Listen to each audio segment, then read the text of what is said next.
4 Come to the Table events for this fall. So we have one more after this, which is next Wednesday, November 19th, and it's going to be the same place, same time, and we're going to be speaking about this exhibition that you see up here, which is about NYCHA and NYCHA residents. And Abron's worked with a photographer named Destiny Mata, who will be in conversation with Ali Rosa Salas, who's the Vice President of Visual and Performing Arts here at Henry Street. So I'm really looking forward to that conversation. And that's our last one of the Come to the Table series. So for this event, we're going to be covering about 200 years of immigration and migration history. We're going to start in the mid-1800s, and we're going to work up to pretty recent history. We're not going to get through all 200 years, but we're going to be speaking about different groups of people who were here at different times. I know especially if you're here as a Henry Street team member, you know a little bit about Lillian Wald and about the settlement house movement, right? We started, this organization started in 1893. So I feel like a lot of the history that we talk about is centered around that time period. But I wanted to take us back a little bit further in time and set the scene for, leading up to this time of the settlement house movement and when Henry Street started, and then also what has happened since as well. And since we're going to get into some more recent history too, I'm sure some of you in the room have lived through these times or have parents who lived here in the Lower East Side too. So, and we're going to leave some time for Q&A in the last couple minutes of our talk. We do have a lot to get through, but we will leave some time. I also just want to mention, with us talking about the past with immigration, I can't separate this from thinking about immigration now. And I know vast majority of New Yorkers feel this way, that we support immigrants, we have immigrant neighbors, we have coworkers who are immigrants and friends and family who are immigrants. But there's so much backlash right now and scapegoating of immigrants in this country. And,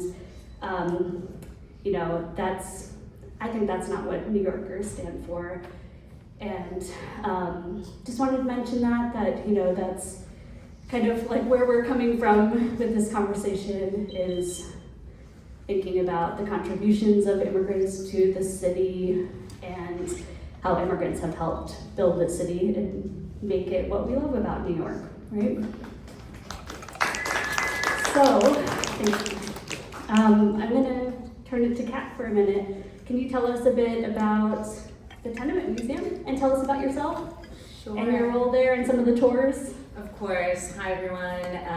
It's such an honor to be here with you all. I'm with the Henry Street community, right? A group of people who know and serve the Lower East Side. I actually kind of want to start with what you were just saying, Katie, about sort of this current moment we're in. How many of you have been to the Tenement Museum for a tour? Amazing. Amazing. So you know this, but really I was just talking to Katie and Barbara about how the Tenement Museum, we've been really looking to our institutional history as a guide for how we move forward in the current moment. And our founders really saw the museum as a place that would connect past to present. And so, really in all of our tours, we're thinking about how do we tell these stories of these ordinary immigrant and migrant families in ways that help visitors make connections to what is going on today. And whether that's to their own families or, these moments within our national history, kind of getting perspective from these moments in the past. So the museum, we share the stories of 12 different families. All of them were immigrants from other countries or migrants from other parts of the US who lived in tenements. And we cover about 120 years of history. So this conversation today is actually a good exercise to look at how do we kind of sum up what the Lower East Side has meant to different communities at different moments, how has the neighborhood been shaped by the different people who have moved here over time, and how do we draw inspiration from these different moments for our lives today as New Yorkers.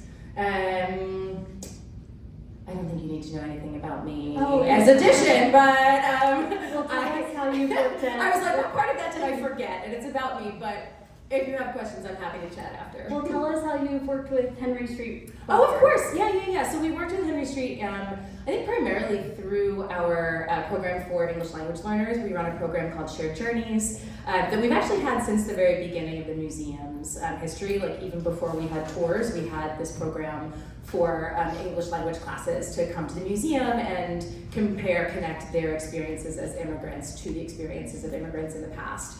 So Katie, you have brought your students for that program. We also got to work with Allie and Abrams a couple years ago to curate an exhibit about garment workers. Maybe you remember that. That was amazing. And we're always looking for more ways to collaborate. So if you have ideas, let me know.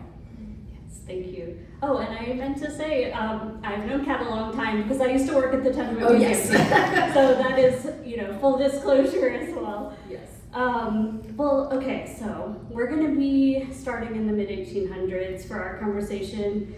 But I did, since we're talking about the history of this place and of this land, I did just want to acknowledge that pay homage to the Lenape who were originally on this land.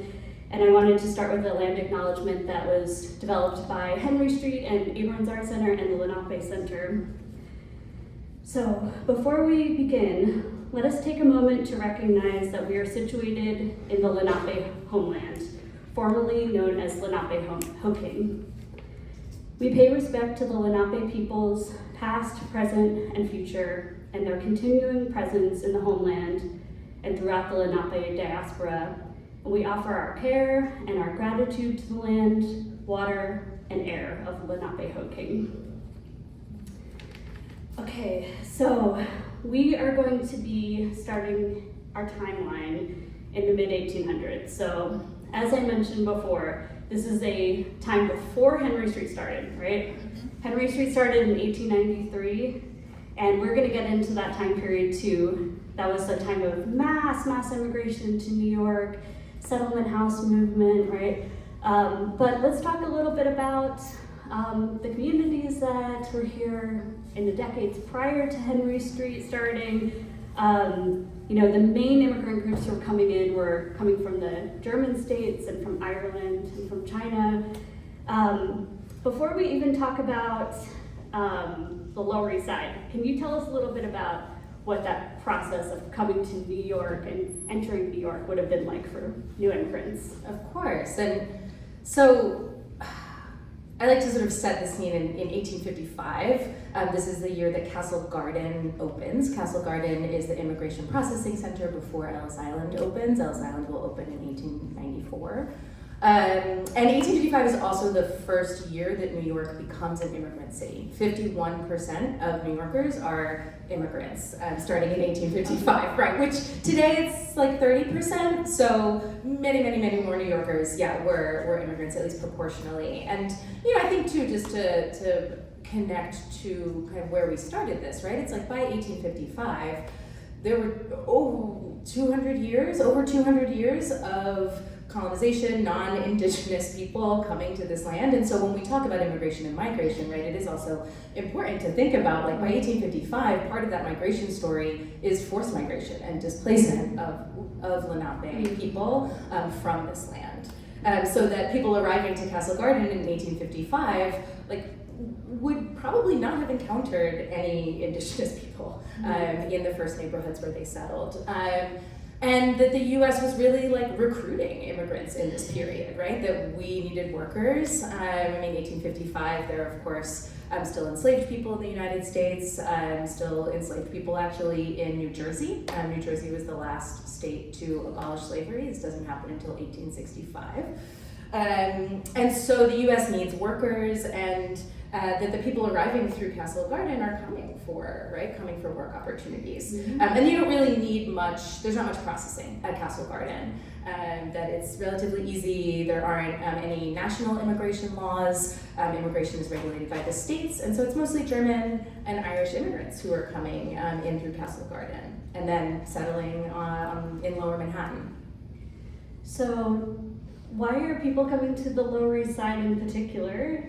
And can you paint kind of a picture for us of what the Lower East Side was like in this time period of mid-1800s? Yeah, so Mid-1800s, it would have been diverse in a number of different ways. I mean, people are coming to the Lower East Side because of just the proximity to the port, right? So you're coming into, Lower Manhattan, and then the Lower East Side was sort of the first neighborhood with more available housing.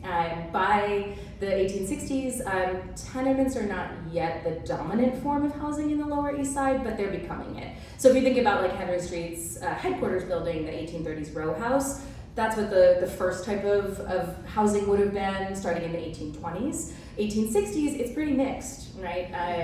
And that you have more and more tenements being built as the city's population is growing. It's an easy way to make money for landlords, and there's so many people arriving who need a place to live. The neighborhood was also known as Klein Deutschland, or Little Germany at this point. So part of that diversity, although interesting how a neighborhood kind of gets labeled in a certain way, because 30% of the neighborhood, when it was known as Klein Deutschland, were not German immigrants. So it's about 2/3 of the population that's kind of giving the neighborhood that name. But even the German population was super diverse, right? Different religious identities. Germany doesn't even exist as a nation until 1871.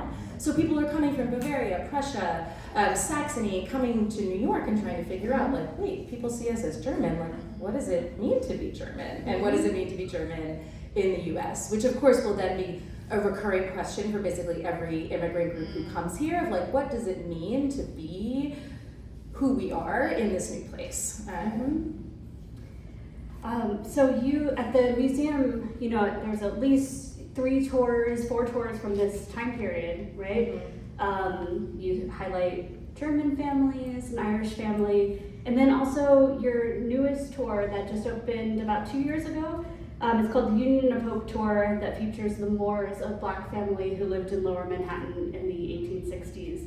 Can you talk a little bit about the Moore family and the context of, tell us a little bit about the Black community in the Lower East Side and Lower Manhattan at this time period? Yeah. So this is our most recent permanent exhibit that we've opened, where we tell the story of Joseph and Rachel Moore. All the families, I didn't mention this before, but all the families, I think you know this, all the families that we talk about are real families, right? So we get to work with primary sources, often with descendants. And so Joseph and Rachel Moore's story was added to the Tenement Museum's stories because of a primary source. They appeared on a record with an Irish immigrant that we were already talking about, and the Irish immigrant was also named Joseph Moore. So we have this document, we have this document where there's 2 men named Joseph Moore. They are both waiters. They live less than a mile apart in post-Civil War New York. One is an Irish immigrant and one is a Black New Yorker. So we were inspired to research Joseph Moore and his wife Rachel. They lived over in what's now Soho on West Broadway. It was called Lawrence Street then.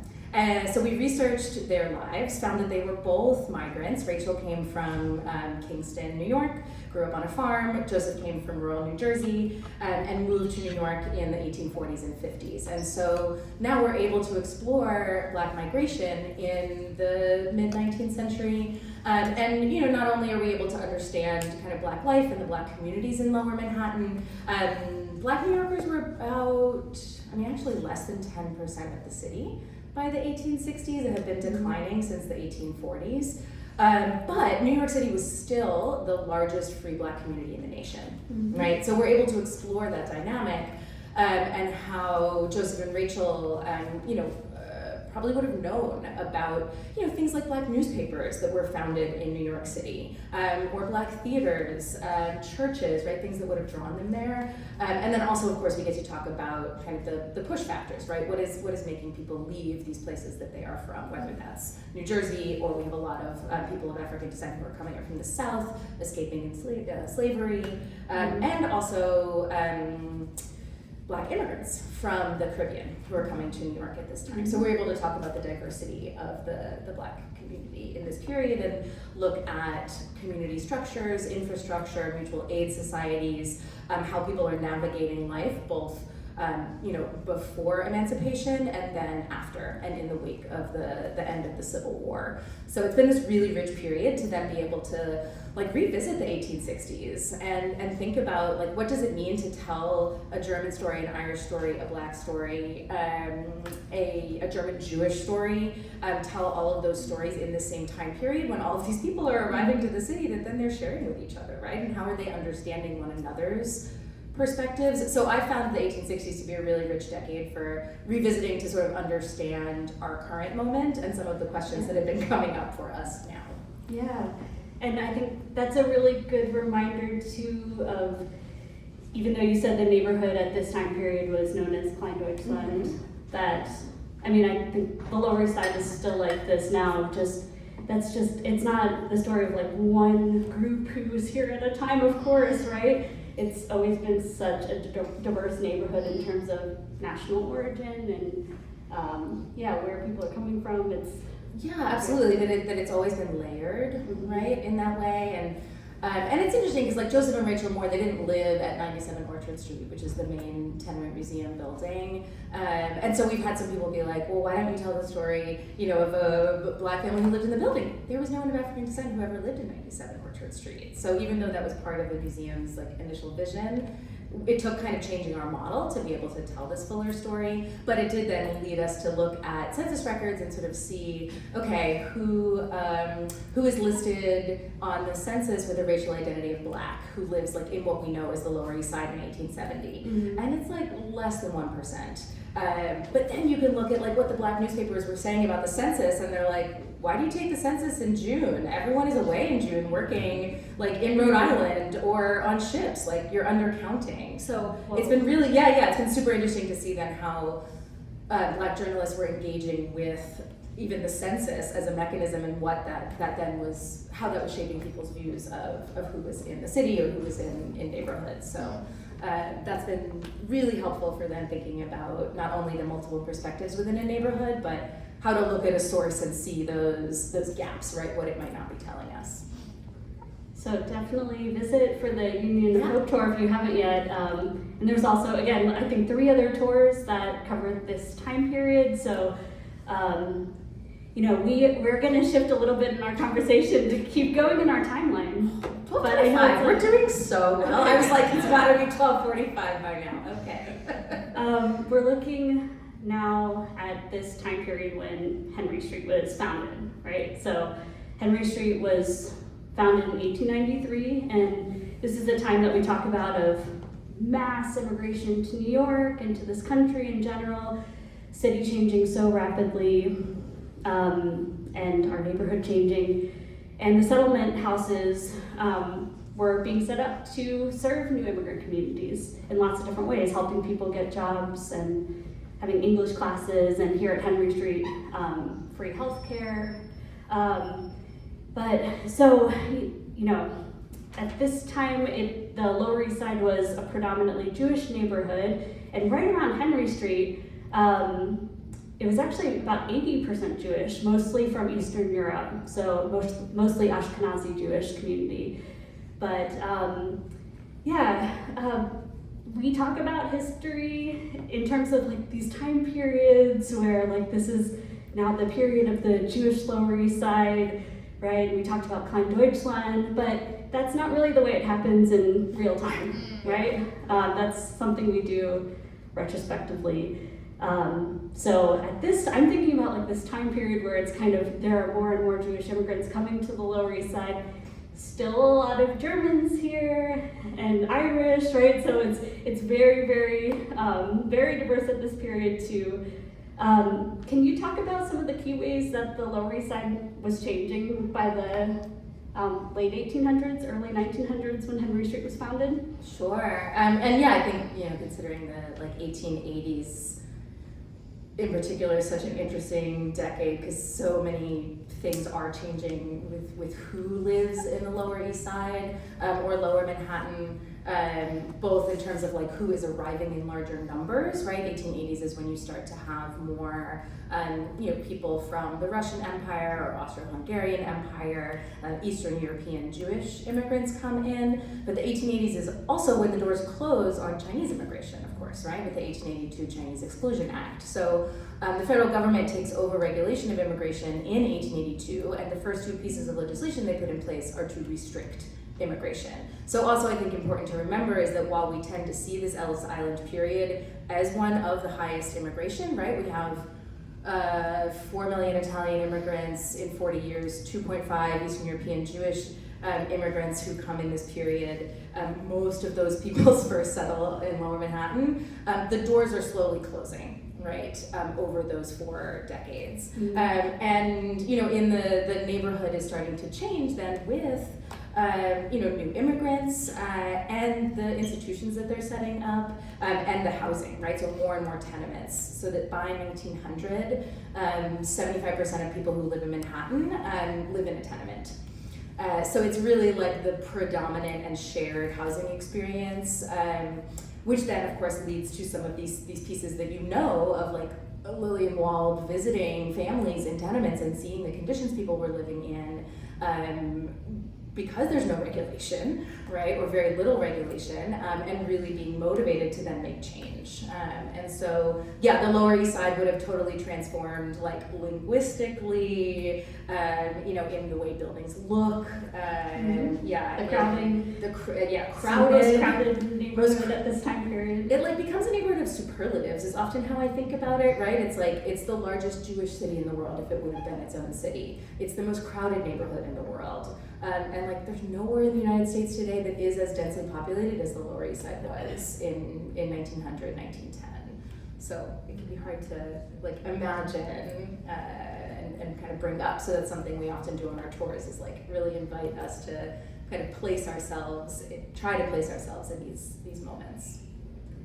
And on our tours at Henry Street, we talk a lot about Lillian Wald as a reformer and as an activist. You know, she was involved in the labor movement and immigrants' rights and racial justice and fighting for suffrage.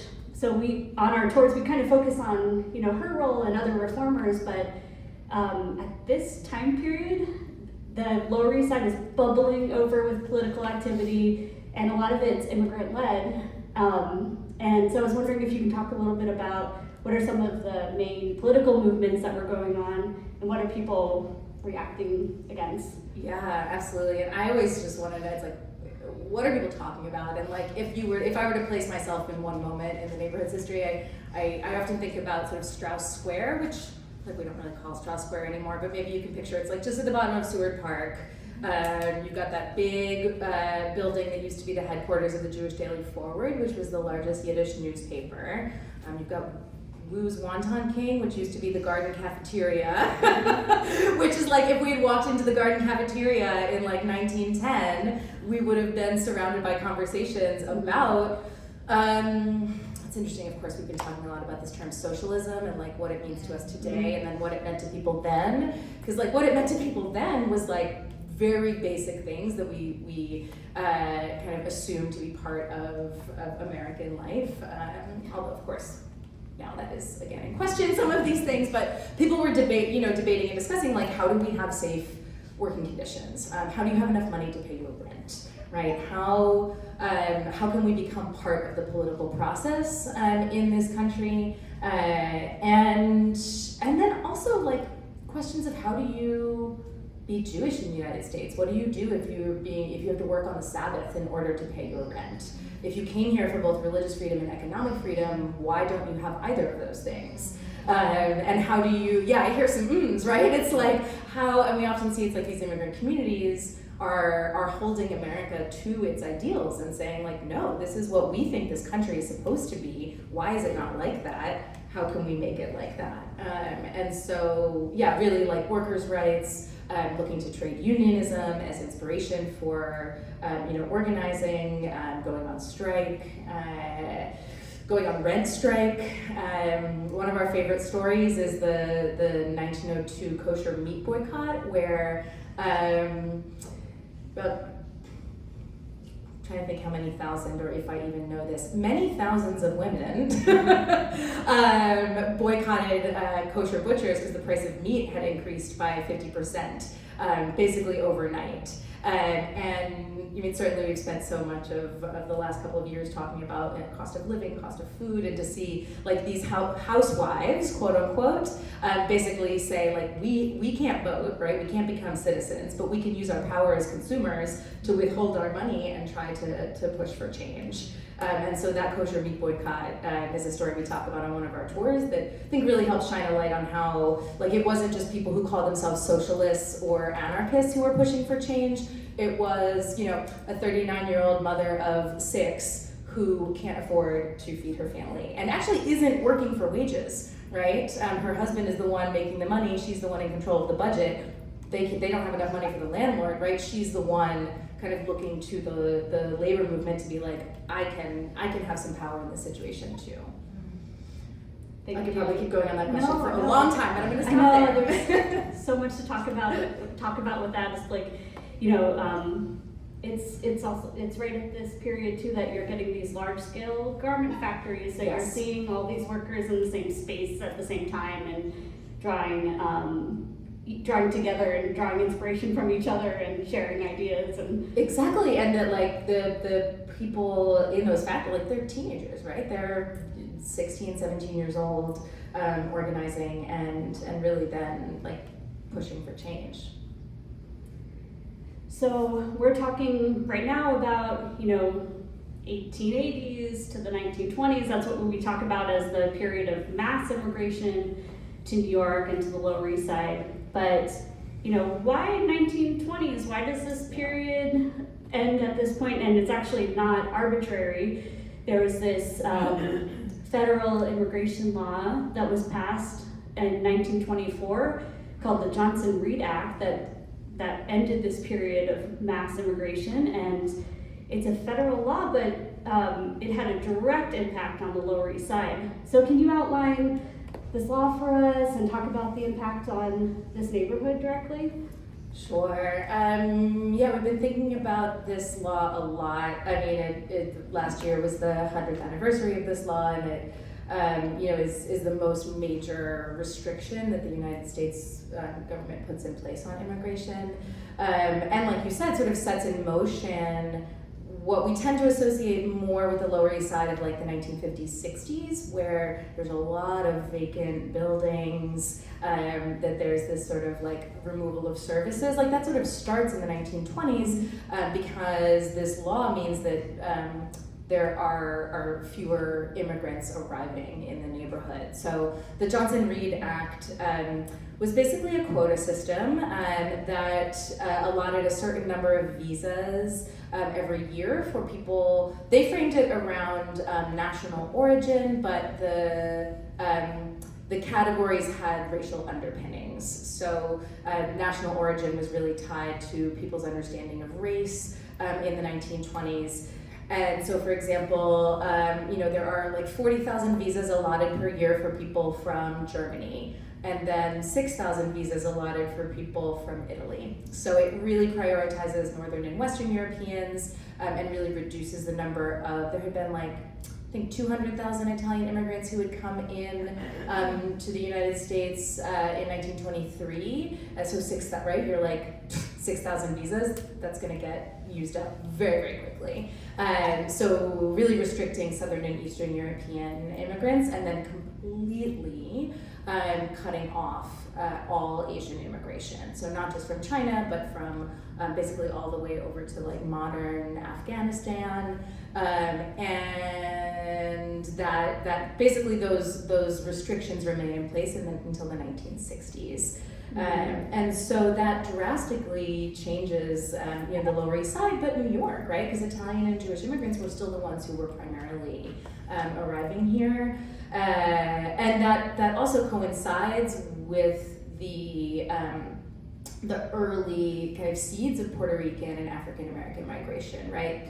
Although what we tend to see is the great migration of African Americans from the South, like in the 30s, 40s, that really starts in like the Civil War period, right? Mm-hmm. And the continues through. But this peak in like the 1940s. So 1920s, it's like there's no more Europeans coming in really. People are moving out to Brooklyn, Queens. A lot of buildings start to go vacant. 97 Orchard Street closes in 1935. There are 22 apartments in the whole building. In 1935, there were only 7 families living there, so only 7 units occupied. So that gives you a sense of like what was indicative of a lot of buildings in the neighborhood at that time.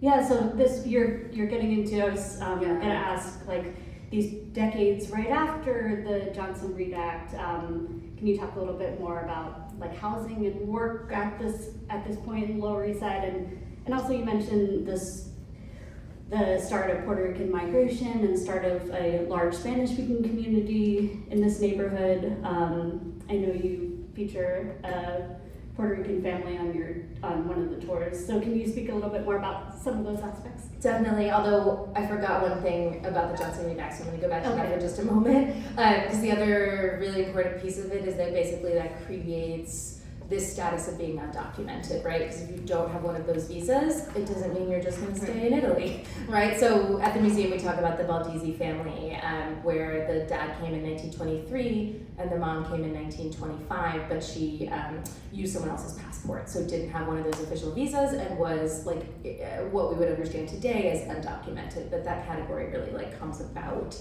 in this period. But so then that means like, you know, in the 1920s, 30s, you still do have some people arriving, but you have like many more sort of like mixed status families who are then moving into like really different types of buildings because you have the housing start to change. Tenements were still really seen as like the problem, and it was still this idea that like, oh, if you change the structure of housing, then the social problems will go away. Right, so like I can see the Seward Park co-ops across the street here, right? Of course, a couple blocks south are NYCHA buildings. We're surrounded by these beautiful photos taken in NYCHA buildings that like the first public housing, it's actually the second public housing in the US, but the first in New York is on Avenue A and 4th Street, the first houses. That's like in direct response to tenements, right? These co-ops are in direct response to tenements.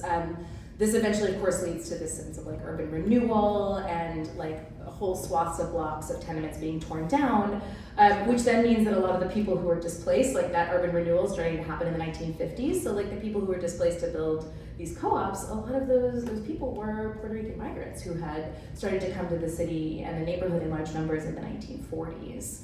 And so yeah, you have like these different dynamics of like who is moving here, but then also what type of housing is available, who has access to that housing. That there's also a lot going on in the neighborhood in the 40s and 50s, even though it's not sort of this like period of immigration.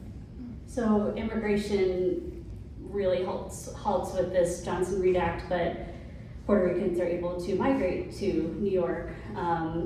So yeah, can you speak a bit about like how significant, like maybe some numbers, or you know, give us a sense of how many Puerto Ricans are coming to the Lower East Side and to New York at this point? Yeah, it's totally transformative, right? That about 500,000 Puerto Ricans come to New York between 1940 and 1960. They're the first Spanish-speaking group of people to move here in large numbers. So totally changed the linguistic landscape of the city, and then also bring us some of these things that, like, especially on the Lower East Side, we know to be part of the fabric of the neighborhood, right? Bodegas, community gardens. That so much of this comes from, you know, Puerto Ricans coming to the neighborhood and kind of making it their own, and that also Puerto Ricans really paved the way for bilingual education in New York City. That after World War I, bilingual education had really kind of ended in public schools, and then it isn't until there's actually a court case, a group of Puerto Rican parents sued the Board of Education in 1974 and win, and bilingual education then is required after that. And so so much of what we understand about our education system too comes from kind of the Puerto Rican influence on the neighborhood. And like in the garment industry, right, the Puerto Rican women in particular become the main members of the International Ladies Garment Workers Union in the 1940s and 50s. So, gonna kind of bookend with another talking about the Johnson-Reed Act with another big federal immigration law that had a huge impact on the Lower East Side as well. So 1965, right? The Johnson-Reed Act is still in effect at this point. This is in the middle of the civil rights movement. You talked about how this was a very racist immigration law. And so at this point, there's push for this to get repealed and replaced with a different immigration law. So the Hart-Celler Act is passed in 1965. Can you tell us about how this changes immigration to our neighborhood and to our country? But Yeah. I mean, it really, like, the 1965 law basically, like, gives us the city and country that we know today, with our diversity. Just one quick aside on, like, who the Celler part of the Hart-Celler is. Emanuel Celler was a congressman in Brooklyn in the 1920s, and he was one of the only people to vote against the Johnson-Reed Act. Right, and he has these amazing speeches, like, in the 20s, where he is trying to convince his colleagues to not vote for this law to be put into effect. And he's like, what would happen if we have no immigrants, right? Like, where would your wife get her latest coat? Who would bake that roll that you have for breakfast? So many of the sort of things that perhaps we draw on today to try to, like, understand the impact of immigrants, like Emanuel Celler was understanding then, and then it took him 4 decades, right? It's not until the 1960s that then, because of this sort of sea change of, like, the civil rights movement, and also, of course, like, Cold War era, it looks bad for the United States to have such a racist law in place if we were trying to promote, like, freedom and equality globally, and so the 1965 law, it doesn't remove a quota system, but it changes the quota system so that it's no longer based on sort of this idea of national origins and instead just based on, like, country. And the way I've been thinking about it is, and that the way historians think about it is that it was, like, equal but not equitable. So every country got the same number of visas. So that means that, like, Mexico has the same number of visas as the Netherlands, right? So it creates basically the blueprint for the immigration system we have today, but means that then, like, for the first time in basically 80 years, right, there have been some adjustments to the Chinese Exclusion Act in the 1940s, of course, when China was our ally during World War II, but basically the doors had still been closed to immigrants from China and Asia. And so in 1965, like, Chinatown can start to become the Chinatown we know today, where it's a neighborhood of families, right? That Dominican immigrants start to come to New York after the Hart-Celler Act. People from, from African countries, from, Central South America can come to the United States. And so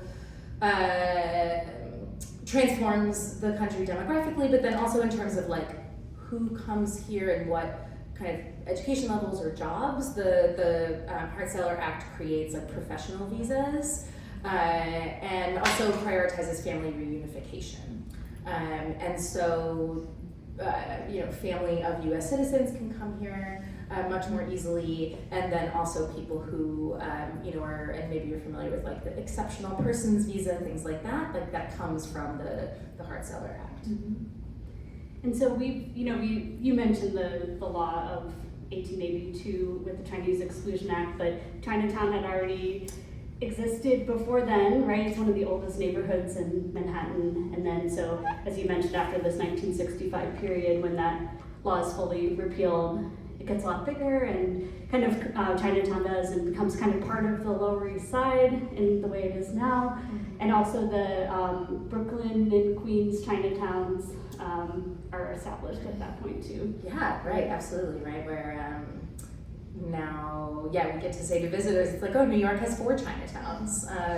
And actually, one of our tours at the museum, we pair the German Jewish family from the 1870s with the story of the Wangs, a Chinese family in the 1970s, and then get to talk about, like, we're talking about this Chinese family in the 1970s, but Chinatown was established in the, like, 1860s, right? And we can see sort of the trajectory of these neighborhoods and these families very different because of what's going on at a national level. And so, we really try to situate these, like, family stories in this national context, with then the invitation for like all of us to kind of consider, how laws are impacting kind of our experiences. I don't know if that was actually the question you asked me. Did I answer your question? It was. Thank you. So we're in this period right after this law is passed, and this was a rough time for New York City in terms of in the mid-70s. New York City was like almost bankrupt and was divesting from lower income neighborhoods that were majority immigrant and people of color living there. So the Lower East Side was one of these neighborhoods, and it was actually like a plan from the city called planned shrinkage, and they would take out basic resources from schools and sanitation and public safety. So this was happening in the Lower East Side in the 70s. And that planned shrinkage, title for the program, the idea was that if, that people would like move from the places where there weren't as many good opportunities and, investment from the city. But that didn't happen. People have lots of reasons to stay, right? Affordability, where their family and communities rooted. So people, as of course people stayed here in the Lower East Side and continued to make it their home, and despite the conditions. And so this is a time in the Lower East Side of a lot of political activity, a lot of neighborhood activism, community gardens. It's kind of a small example, but it's like taking these empty lots where buildings had burned down and making it beautiful and livable. Also a lot of arts movements. So that we're talking about the 70s, 80s, and into the 90s. Do you want to expand a little on that? Because immigration's still happening at this time too. It's still People are happening. still living in the Lower East Side. I feel like it's a time where the Lower East Side's talked about negatively, but that's not the whole story. Totally. It's so interesting because there like really is this focus, because it was so dramatic, right, on like the financial crisis and people moving away. But like 800,000 immigrants moved to New York City in the 70s. Like that's huge, right? So immigrants really like saved the city in that period in a way too. We work with Joe Salvo, who is basically like the census expert for New York City, and so he always kind of like really like pushes to kind of shift the way we think about the 70s and like the role that immigrants had in kind of keeping the city going. But then just like thinking about all the ways that people were filling in the gaps of services, or in just like the built environment in this period. Like on one of our walking tours, we go to Mfinda Kaluga Community Garden that I'm sure you're familiar with, and that Bob Humber, like one of the founding members of the garden, like he was running after school programs to try to like give kids something to do, right? And that there's like so many hundreds of examples like within the Henry Street community of just like how people were, and like Henry Street was here, right? Like how social service organizations and grassroots movements are like keeping not only keeping the neighborhood going, but like really transforming it in important ways that now we really come to identify. Like the rest of the city comes to identify the neighborhood by those things that are happening in the 70s. And actually our whole addition to this art center was built in 1975. This does look very 70s. So we are, 200 years of history. We are coming to, we're not getting all the way up to the present, but I do want to leave some time for you to ask some questions. And I'll mention now, I think, everyone who is in this room, most of you work at Henry Street. This neighborhood is still an extremely diverse neighborhood, still has lots of immigrants living here. One of the ways that the Lower East Side has been able to maintain its diversity despite rising costs and it just being like such a neighborhood with so much income disparity is because of a lot of stabilized housing and a lot of public housing, and I'm so glad that the Lower East Side has those options. But yeah, let's get into your questions. Want to leave at least 10 minutes. I'll pass this mic for this to go around, and I'll let Kat mostly answer. Okay, where are your questions? start right here. Hi, I'm a Lower East Side resident and a new immigrant from Taiwan. Actually, I came here on an O1 visa, which I didn't know only started in 1965. This is very, very cool for me. Whoa, wow, yeah. I have a question. So, I come from Taiwan and I lived in China also for work, and both countries have a national ID system. So when I first moved to the US, I was very confused that you guys don't know how many people you have. And it's like, what do you mean you have to go out and ask people how many people? Because we have household registrations, which is in itself a very authoritarian and controlling system. But it's always been explained to me that the United States does not have a national ID system to protect the undocumented. Is that true? Like, can you explain a little bit more about that decision for the US? Thank you. I wish I knew the history of the IDs. I mean, there's no like national ID system or required registration. I actually don't know about kind of if there has been, I mean, of course, like we have things like the NYC ID where there have been municipalities that have kind of put forward an ID program regardless of immigration status that has been, super transformative for places that have that. But I actually don't know in terms of like a national, does anyone, maybe your colleagues know, as far as like a movement for a national ID system and if that has like ever been put forward and what the debate around that has been. Do you know? No? Okay. Area for further research. We always love, and well, this is also too, it's like on our tours, we always tell visitors, it's like, oh, your questions can like help shape further research. So your question is now going to shape some, I'm gonna go find out. Another question. You just mentioned that 800,000 new immigrants came to New York City in the 1970s. I'm just wondering for today, I know we didn't get past the 1970s, but do we know what that number is now? And any guesses as if we do know the number, if it's accurate? Like how many people may be here? Any guesses of how percentage-wise people are here who are not being recorded?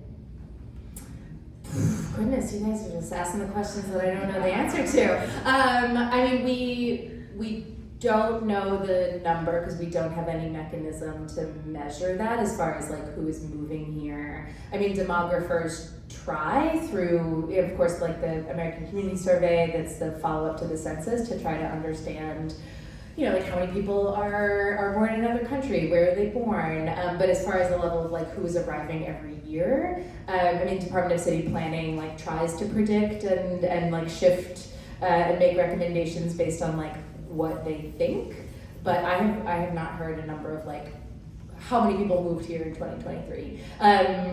Actually, what I've heard is the reverse, is that there are like real concerns about people moving away, and especially if there were to be like immigration restrictions put in place, like the devastating effects that would have on New York City. So I'm happy to point you in the direction of more like Department of City Planning resources that may know more than I do.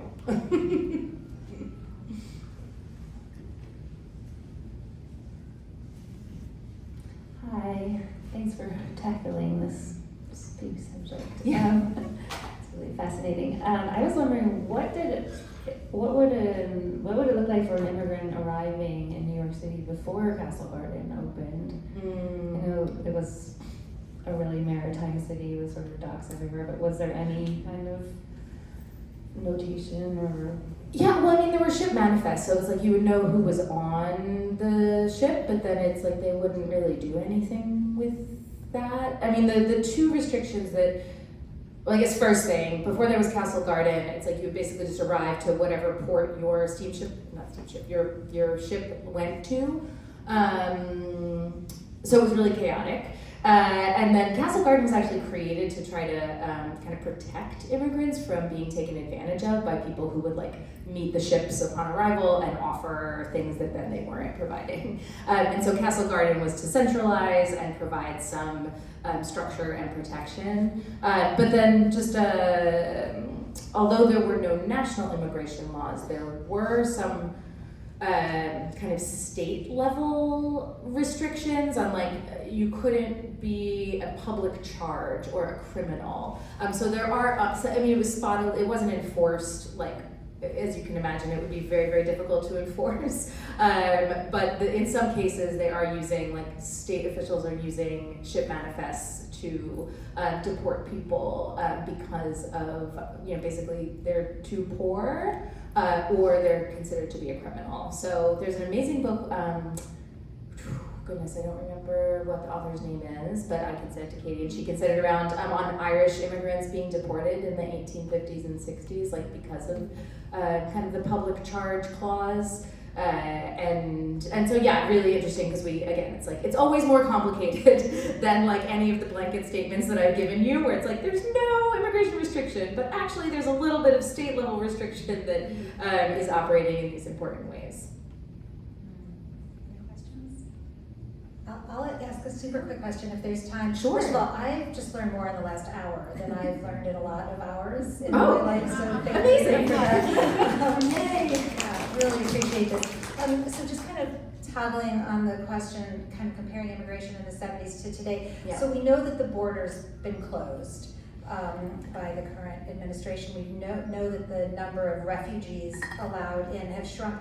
But can you say sort of that kind of quota system, like how many immigrants are being allowed into the country now, and is it still sort of evenly divided among countries, or is that totally changed? Oh yeah, no, that's still in place, and so that's basically why there are so many people who have an undocumented status, because as you can imagine, there's 400,000 visas per year per country, and so, it's 400,000. Ooh.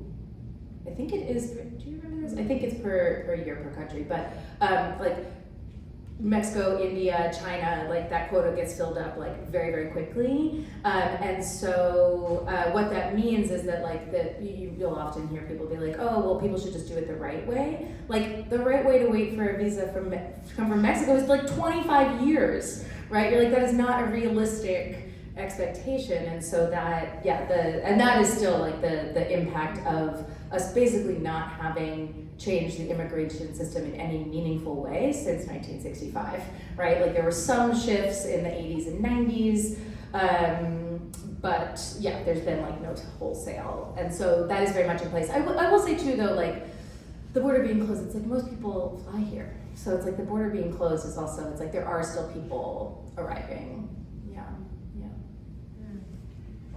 Yeah, one more, do we have time for one more question? One more question. Sorry. It is exactly 1 o'clock. I see. You said there's 4 Chinatowns in New York City. Where's the 4th one? In the Bronx? What neighborhood in the Bronx? It's like Sunset Park, Flushing, Manhattan, and then I feel like there's like a neighborhood in the Bronx where there's a lot of Chinese immigrants. Does anyone? I say 4 Chinatowns, and then I'm like, what is the 4th? No, it's actually one in Bensonhurst. Oh, in Bensonhurst. There we go.